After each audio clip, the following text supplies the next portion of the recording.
when we spend so much energy on where we'll be and what we'll get rather than the one who we belong to, the one who has given himself for us.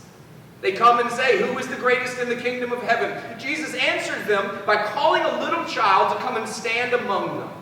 And as the child stood there, Jesus says to the apostles, I tell you the truth, unless you change. So if you already know the verse, stop there for a second. Unless you change. There's a transformation that's required with salvation.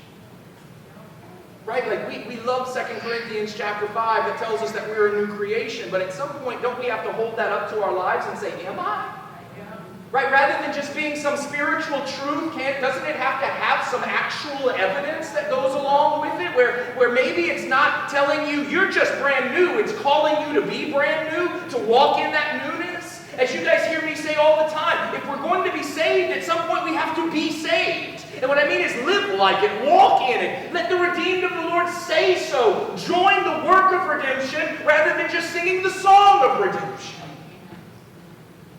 A.W. Tozer said, if there is not grace for transformation, there has not been grace for salvation. And that hurts, right? Because we don't want to judge anybody's salvation, because we don't want anybody to judge our salvation. But here Jesus says to his apostles, I tell you the truth, unless you change. Isn't that what it means to be born again? And I know that's how we've translated it. It literally says to be born from above. That's even bigger than being born again. Right? Like it means it's not me figuring it out and trying all over, because some of us have changed certain parts of our lives. But to be brand new, to come from above, is something only God can do. It's not by my effort, it's by his effort, and it's by my submission and surrender to his effort. It's by believing. Believing. Jesus said that the work that the Father desires is that you believe in the one whom he sent. When we believe fully, he somehow changes us completely.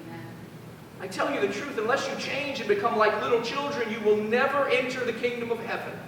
Therefore, whoever humbles himself like this child is the greatest in the kingdom of heaven.